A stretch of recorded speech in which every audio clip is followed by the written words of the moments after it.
Live Q&A of the week.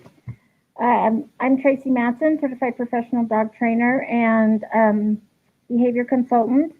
And I'm really excited to be here again. We were here last night. Tonight might be a little bit shorter just because I have a puppy board and train that just got dropped off.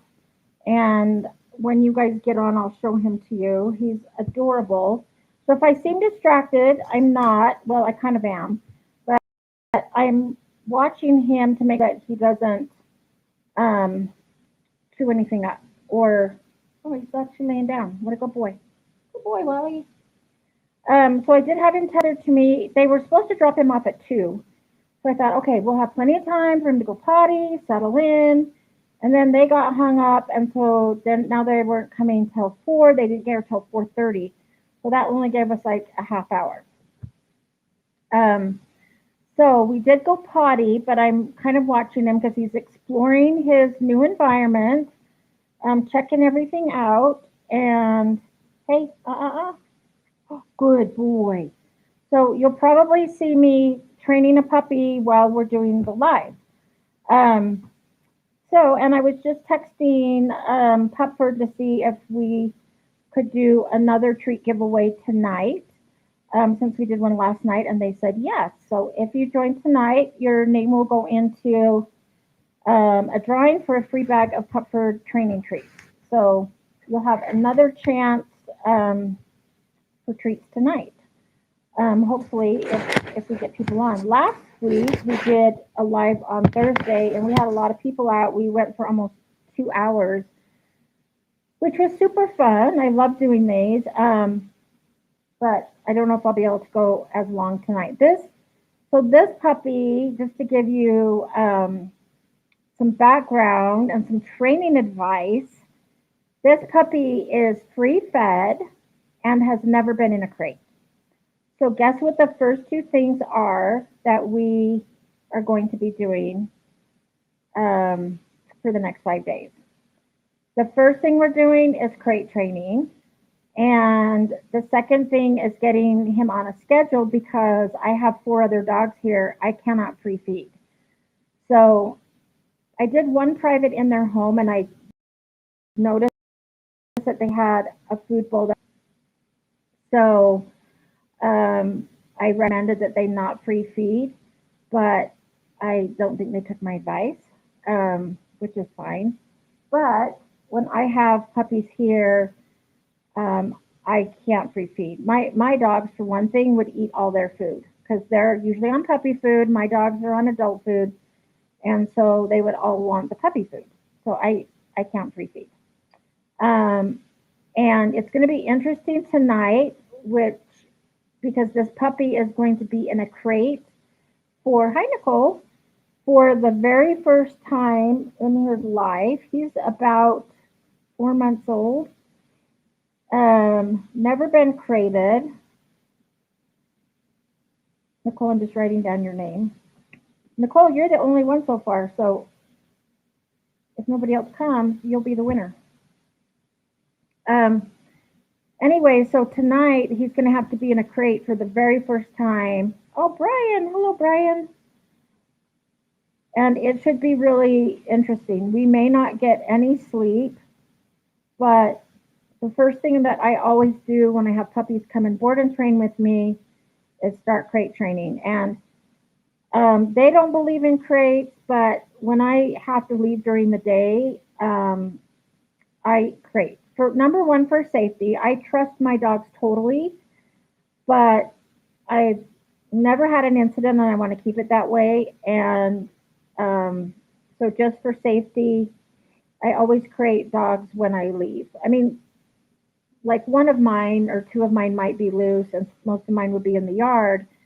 But with a puppy, I don't want to take the chance of them, like, crawling under a fence or digging under a fence or something like that. So I'll show him to you guys. He's really cute. Wally. Hi to everybody. So this is Wally. He's my little puppy board and train for the next 5 days. He's super cute. He's already started playing with Jade. Um, they've had issues with him. Okay, you can go play now. Thank you. They've had issues with him having accidents all over the house, and they sent me with a bag of pee pads, which I'm probably not going to use because we're going to start potty training. So that's the other thing we're going to be doing. Potty training, crate training, and getting him on a schedule. So hopefully these guys don't come back and expect a dog to be able to do it perfect, like sit down, stay, leave it, come, because we're going to be working on puppy basics. So that's kind of what we do here is we just get on a schedule, we learn crate training, we work on potty training. I was going to tether him to me while we do this, but since he did go potty outside right before this, I'm kind of letting him have free roam, but I am keeping an eye on him just in case he decides to chew on something, which could very well happen. While we're waiting for a few more people, I'm going to run and grab him a chew toy really, really quick. It'll take me like 5 seconds.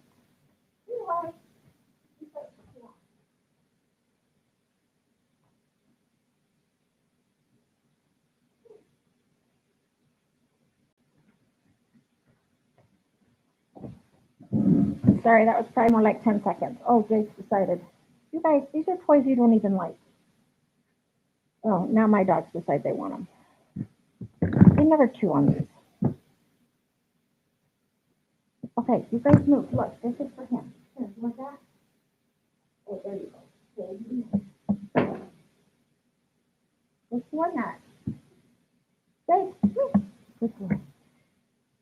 My dogs don't want the toys until somebody else wants the toys, and then they decide they want them. But that's just like kids too, right? Hi, Renee.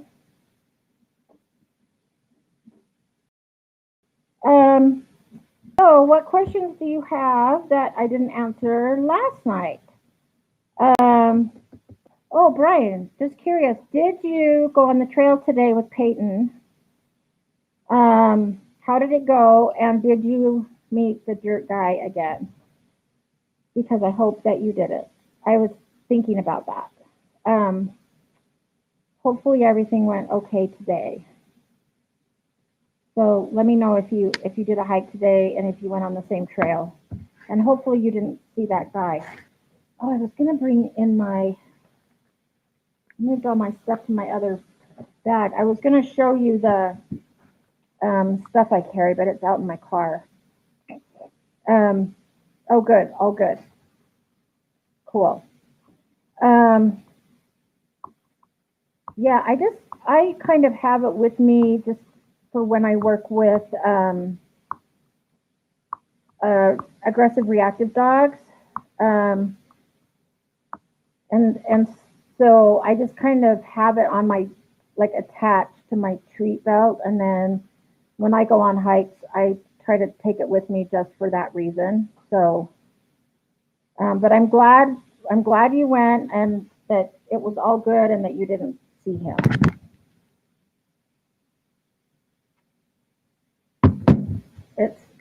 It's like never fun when you have to meet people like that. So, hey, if you guys don't have questions, this might be kind of short.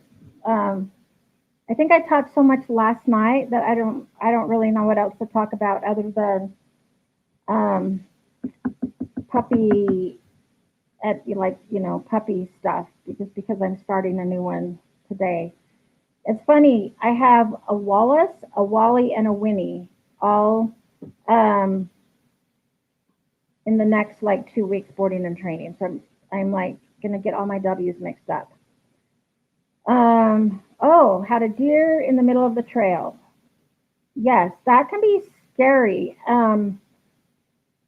So up here where I live, hang on, I'm going to turn the fan on just because it's hot in here.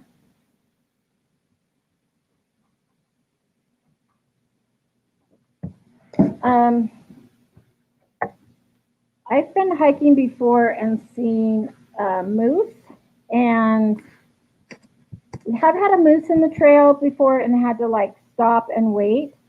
And then I've also been hiking with my dogs. And so here's a good story for you. My German Shepherd, that was my search and rescue dog, we would hike all the time. And this one particular area, I knew that there it was like known for having a lot of moose. So I decided to put him on leash, even though he had a pretty good recall. He's the dog that did run off one time for 45 minutes chasing a deer, which I was livid. Um, but he got better at, um, having a good recall. So, oh shoot, my dogs had the cutest little position. I was going to hurry and take a picture and show you, but they moved. Um, so anyway, I decided, okay, I'm going to put him on leash just because I know there's a lot of moose around. And moose, like deer will run, moose will trample a dog, and they can be like really mean with dogs, especially if they have a baby. So I put Dakota on a leash, and we're hiking on this trail, and there are some like cabins like way up high where I was because there's a lake right there. But you have to hike on this road around the lake to get to the actual trailhead, which is where we were heading. And all of a sudden, I see this thing running down the mountain, and it looked like a cat. And I thought, wow, I can't believe that people would bring their cat to their cabin because it's by wildlife, and that looks like a big cat. It ran right in front of us. So it ran down the hill, across the trail, right in front of us, and down the other hill. It was a bobcat. I could tell by the ears. So definite bobcat. And I'm like, oh my gosh, that thing was not scared of us. Luckily, I had my dog on a leash. I don't know what he would have done if he would have tried to chase it or what, but I just stood there like with my mouth open, like, oh my gosh, I just saw a bobcat. In a way, I was like, that is the coolest thing ever because I love seeing wildlife. And then I'm like, oh my gosh, we just saw a bobcat, and it could have gone really bad. But luckily, I had my dog on a leash, which usually I didn't leash him, but just because we are in moose territory, I did. I leashed him that day. Um, oh, that's funny. Nicole, every time I walk with my newest dog, there's a moose there. His name is Moose. Yeah, that's cute. We see the actual moose. And one day I was supposed to go hiking with a friend of mine, and I ended up not being able to go, so she went and she saw a bear. And I've always wanted to see a bear in the wild, but at the same time, I don't know what I would do. I would probably freeze. Um, and so the one day that I wasn't able to go with her, she saw a bear. And I said, what did you do? She goes, I just like slowly started to back up and go the other way. And she stayed really calm. But I've seen bear prints, bear footprints, but I've never seen an actual bear up there where we hike. But I know they're there. So oh, look at this pup. So this puppy's actually doing really good. He's just laying on the floor, being good. This might be the easiest puppy board and train that I've had in a long time.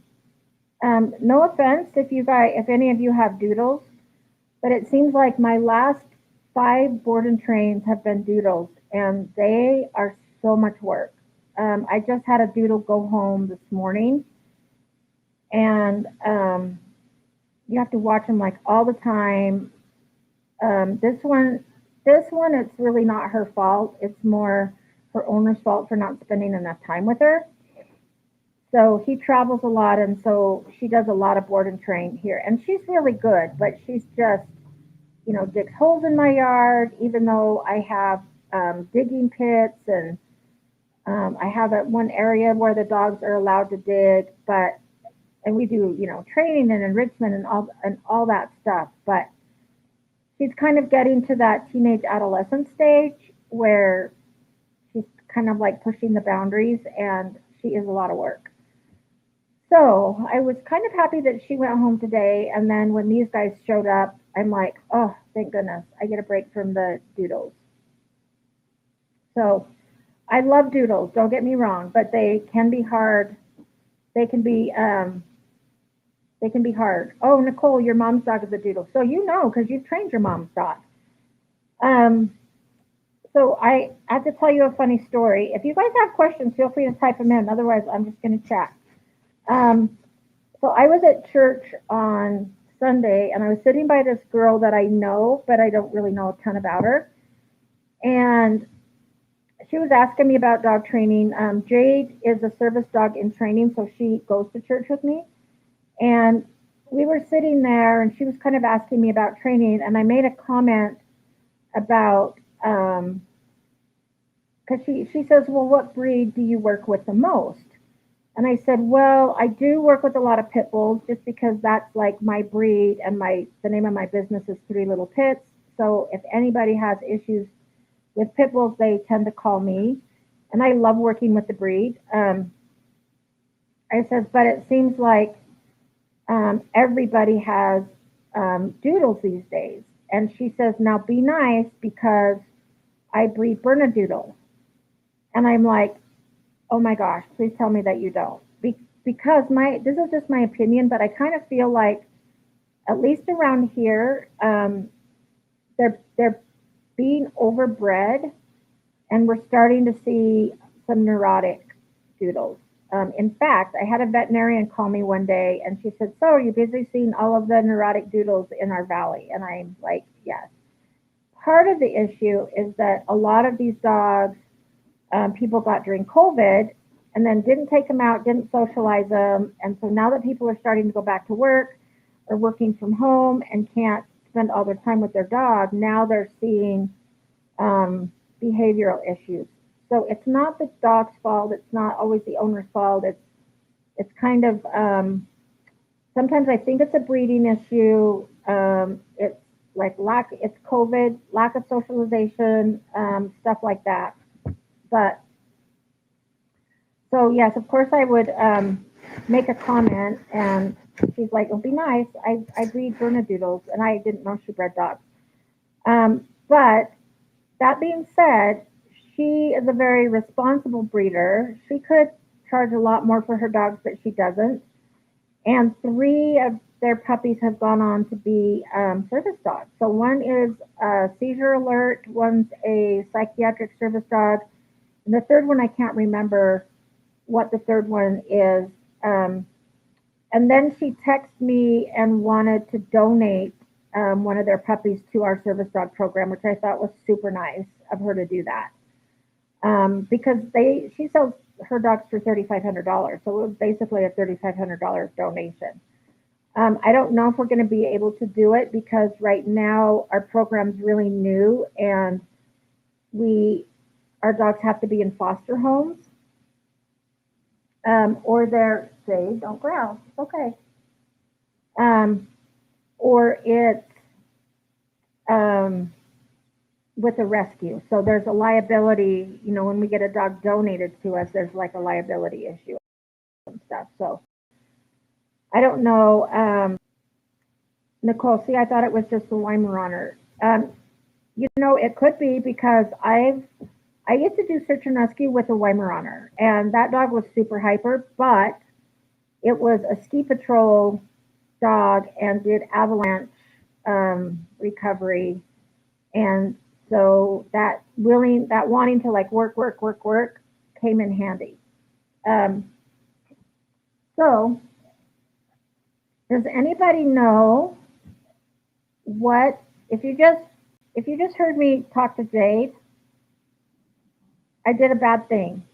If you can guess what I did wrong, I'll give you an extra point for the drawing.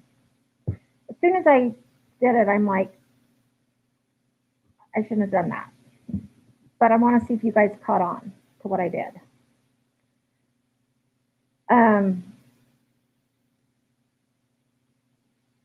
And it might have been so subtle that you didn't catch it. And if you didn't, that's fine. I'll tell you what I did. And it's really interesting as trainers. I can go into people's houses and say, like, this is the way you do things, and um, this is what's acceptable and what's not acceptable. But then sometimes after I get home from an all day working with dogs, sometimes I just get so tired that I don't want to train my own dogs. And um,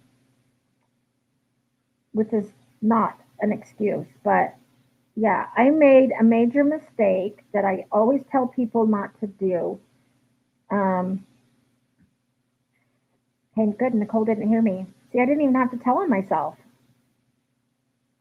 Okay, so I'll tell you what I did.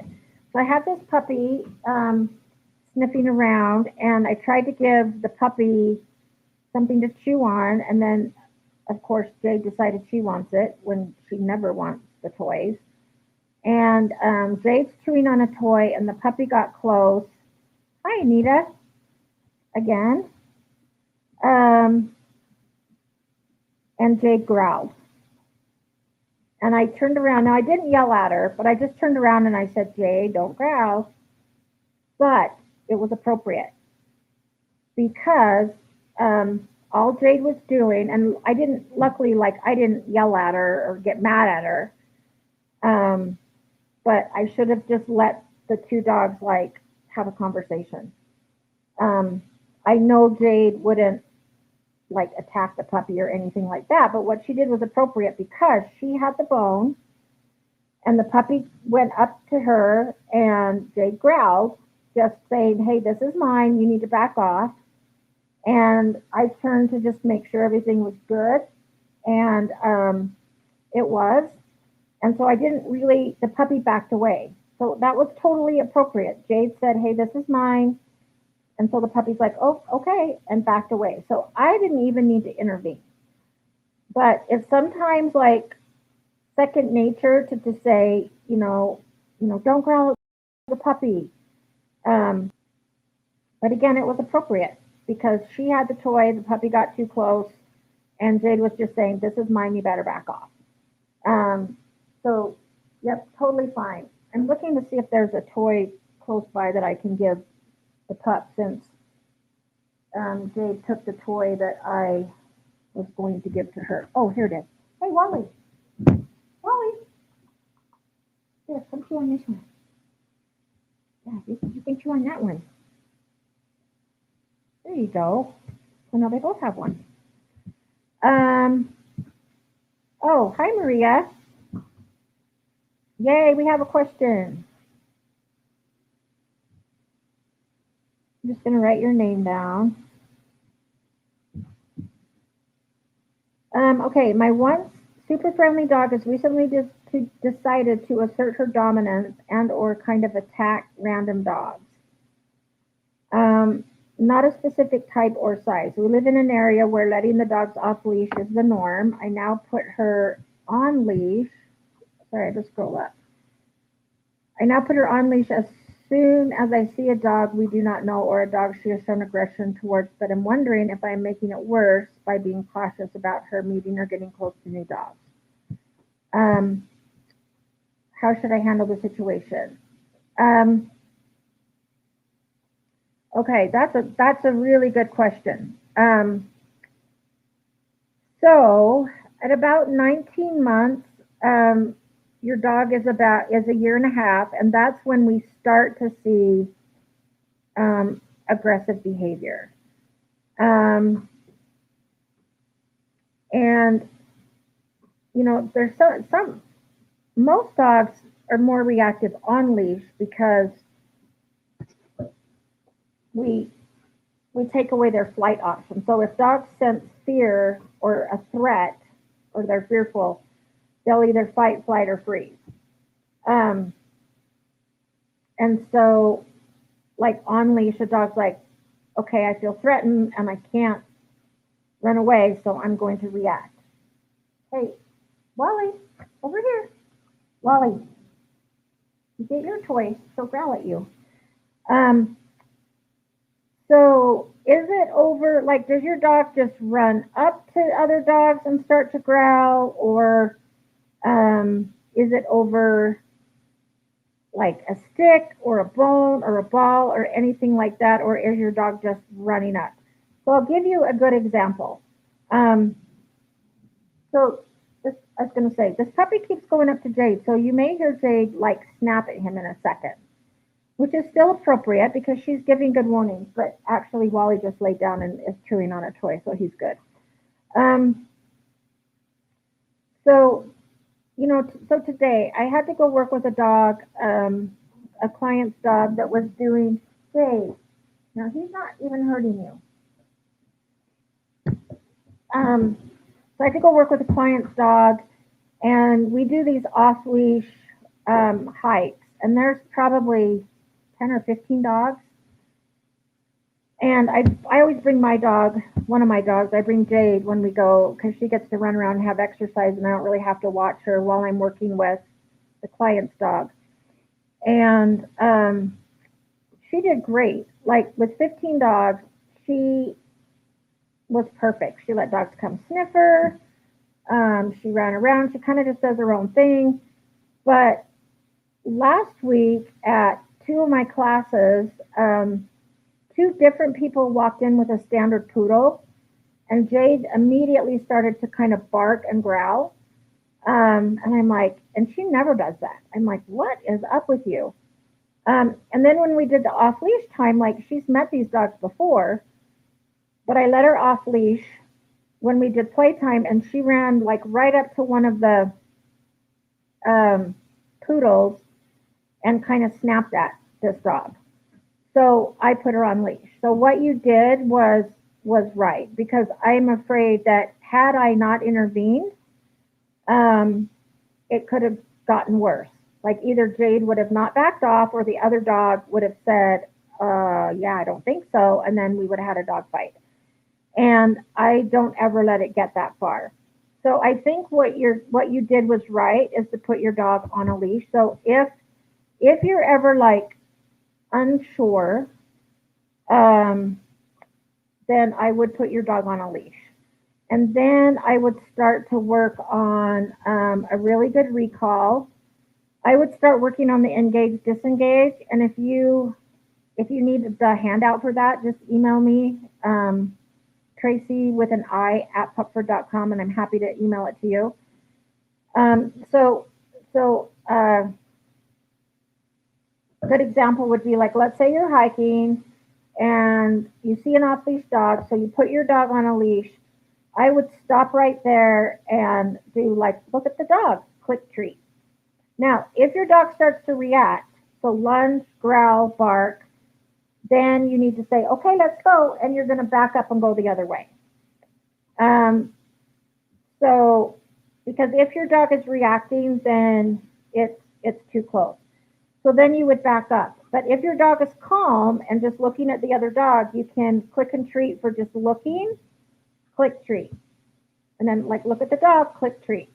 And then when your dog hears the clicker, you probably have to load the clicker first. So like 20 repetitions of click treat, just so your dog learns that the click predicts the treat. The reason I use a clicker for this is because it helps the dog disengage. So it's like they're looking, they hear a click. Oh, I heard the clicker. That means they get a treat. Oh, Wally, you can't have that. Oh, we don't eat pine cones. Here, go get your toy. Just a second. Here, Wally, come over here.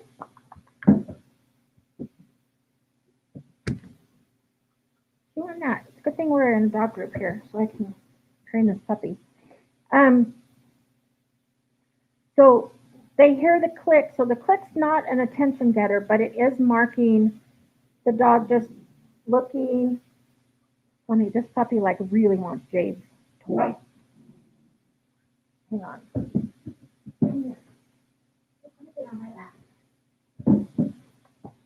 Okay, now you're taunting her and you're going to get in trouble.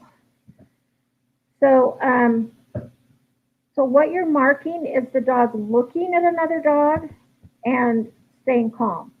And then we're teaching the dog to disengage and look away from the dog and to you for a reward.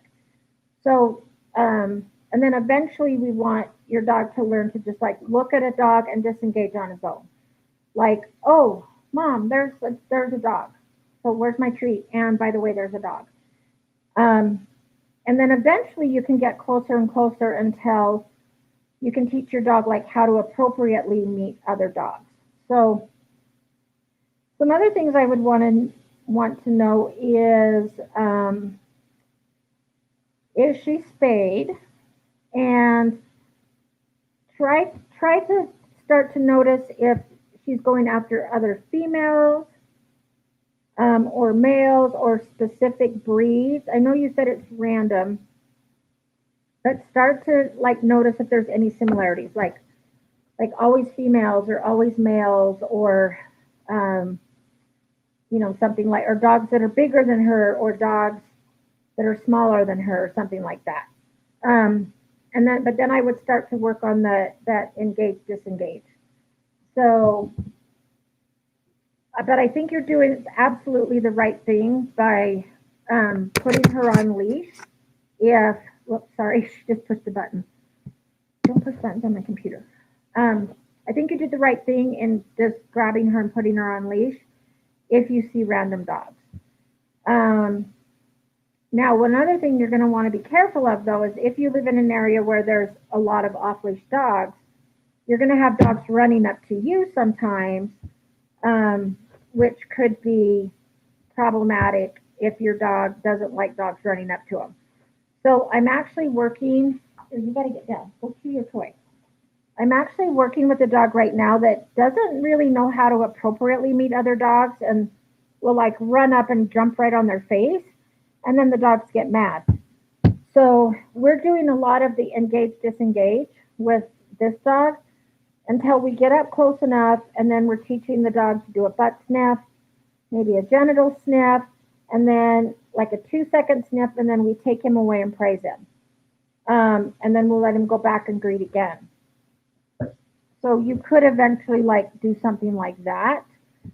And then, there's so much that can go into it, like genetics, the mom, if you know the temperament of the mom, things like that. If your dog's just like all of a sudden out of the blue starting to attack other dogs, and sometimes it can be like a social hierarchy thing. So seeing another dog and it's not necessarily a dominance thing. I know with TV and everything, that word gets misused a lot. So an example is Jade, who just growled at the puppy that got too close to her bone, backed off. So in that instance, Jade was dominant. And there's usually like a resource. So the puppy backed off. In that instance, Jade was dominant. Now, if the puppy would have got close, like he's doing again, and if Jade is like, okay, fine, you can have it, I don't care. Like in that one, really, neither one of them are dominant because neither one of them are growling or really care about the resource that much. If the puppy goes up and like barks or growls at Jade, who has the bone, and then Jade leaves, then in that instance, the puppy is dominant. So it can really change a lot, and it depends on what the resource is, depends on the dog, stuff like that. So it could just be that your dog is trying to, is now a teenager adolescent dog, so is trying to assert social hierarchy on another dog, and things like that. So there's a lot of stuff that goes into it. Age of the other dog, whether they are intact or not, whether it's same sex or different, things like that. But I think you're not making it worse by being cautious. However, if you get nervous, like, oh crap, there's a dog, and you hurry and put your dog on leash, and then like you're really tense, your dog is going to pick that up, and it's going to go like your emotion's going to go right through the leash to the dog. So even though you're putting your dog on leash, you want to try and stay calm and just be like, oh, look, it's just a dog, not a big deal. Just look at it, click treat. And just teach your dog to like just notice and then stay calm, click, and then give reward. Does that make sense? And then if you can, if a dog is starting to get close to you or if your dog is starting to react, then just move another way and just go, oh, let's go. We're going this way, and then just turn and go the other way. There's probably like a lot more that goes into the actual training. Usually, I have people work on um, relaxation with increasing distractions. We especially work on the look at that, but it also depends on whether it's coming from a place of fear and whether you can see like calming or appeasement signals coming from your dog first. So if you see your dog, for example, like looking away, turning sideways, sniffing the ground, like trying to avoid the other dog, like pretend like, okay, I don't see this dog, you're not here, you're not here. See, that was a correction. So Jay just corrected, the puppy moved away. Um, so if you see your dog like giving off those kind, like a lip lick, a paw lift, like again, sniff the ground, looking away, um, then I usually reward a dog by moving it further away because they're trying to avoid conflict in that moment. And so because they're trying to avoid conflict rather than just running up and, you know, starting a fight, I reward them by moving them farther away from the dog. So again, um, Maria, what I would love, and I don't want you to go out and get your dog into trouble, but if you ever have a chance to record it with your phone and let me see what's going on, that would help a lot. I would love that. But again, I don't want you to go out on a walk, and we don't want your dog to practice that bad behavior. So don't go out and do it just for fun and just for me. But if I could see your dog's body language and kind of see what's going on, it would help because there's like a lot of variables that can go into it. Um, and when you said that your dog was once super friendly, like has anything happened um, between, well, like especially when your dog was a puppy? Did anything negative happen? Like, was your dog pinned by another dog, or did your dog have a negative experience with another dog, or get attacked by another dog? Because sometimes those things can happen as a puppy, but then we don't see it manifest until about a year and a half or over. So um, I would be really interested to see if anything happened, or if it's a rescue dog, we may not even know if something happened. So I don't really know if I answered your question or not. The short answer um, is I don't think you're doing anything wrong by taking her out of the situation because we don't want her to practice that. We do want to teach her how to um, greet other dogs, but also remember that not all dogs love all other dogs. So just kind of like people, like I don't love all other people, and I don't like it when like strangers just like run up to me and want to hug me. Not that any do, but I'm just kind of making an example. Um, so you said this is helpful. I would agree on the hierarchy. She has forced little dogs on their backs. Might have started with some dogs taking her ball. So that makes sense. Um, and she is not spayed. Um, if you're not going to breed her, now is the time that I would get her spayed because I do agree with vets that like waiting longer can help prevent some kinds of cancer. We want to wait for the growth plates to close.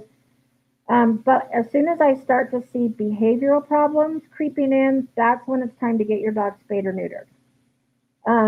So definitely right now, where you're starting to see some of these, and she is pinning dogs on their back, that's when I would step in and say, hey, we don't do that. Take your dog off, put it on a leash. Um, And yeah, definitely if another dog like takes her ball or something like that, then it is over a resource. And so a lot of times, yes, that is going to happen. Um, okay, so whenever you see her staring at another dog, I would step in immediately because a direct stare for another dog is considered a threat. So if she's staring, it's kind of like, two kids on a playground who have a stare down and they're like, you want to fight? Like, you want to do this? You want to throw down? And it's considered, that's kind of what it is when dogs direct stare. So if your dog is like direct staring and lip curls, right there, I would say, oh, let's go. Come on, we're going this way. And I would redirect your dog right there before your dog has a chance to strike. Because if she's staring and lip curls, then something's going to happen. So I would try to redirect before that happens. So that's really, really good information. Um, okay, and if she was found in an abandoned home, we probably don't know what happened, and she probably didn't have the best puppyhood. Um, so yeah, a lot of that can go into it. And a Rottie took her brand new ball, so that totally makes sense. Just like what I'm seeing. Oh, Jade, you're making a mess. So what I'm seeing right now is Jade's chewing on a bone, the puppy's going up and trying to take it, and Jade is just giving a little growl, and the puppy's backing away. Um, but that's good for a puppy to learn. But where your dog is a year and a half, and another Rottie's coming up and taking a ball, um, you're more likely to have issues because it's like, hey, that's my ball, and the Rottie's like, well, you have a new ball, I want it. So yeah, definitely things can happen. So that does make a lot more sense. So hopefully, um, I gave you some things to work on. I would intervene right when you see your dog staring. And as soon as you see that lip curl, it's like, oh, let's go. Come on, we're going this way. And like interrupt, redirect your dog. And try to head that off before anything happens. So I'm sorry that's happening, but it did bring up a really good conversation about reactivity. And I wouldn't really call that aggression. Like that's just like normal. Well, running up to a random dog and pinning them on their back is like that. That's not behavior that I love. But having an argument over a ball or a resource, like that can be normal. So, hey, Wally, gotta make sure he shouldn't need to go potty. He did pee before we started, but he hasn't pooped yet. Um, so yeah, I would just interrupt. So, okay, if we don't have any other questions, I'm going to go ahead and do a drawing. And great discussion tonight. I'm sorry if I was a little distracted. I'm trying to keep an eye on this puppy who's already started to chew on a corner of my rug as she was laying there trying to get the bone away from Jade. So it's too bad I should have just let you listen to me, and I should have put the camera on the dog so that you could see like this little conversation that they're having. Um, okay, so tonight we only have 5 people, so you have a better chance of winning. Let me hurry and put all these names in a bowl. And tonight's winner is Anita Solomon from Florida. So congratulations, Anita. So Anita, I think you know the drill. Hello@pupford.com and let them know what kind of treats you want, and they will send them to you. I'll email them as well. Also, I think they're going to do another poll, and see like what day and time. I think most of you guys like Wednesday at 6. I do too, but I'm happy to do other days and times if it works better for some people. So look for another poll. They're gonna, I think, do another one to see when the most people can do these. So thanks for joining again, especially you guys that had to sit through me last night. Have a great weekend, and I will see you guys next week.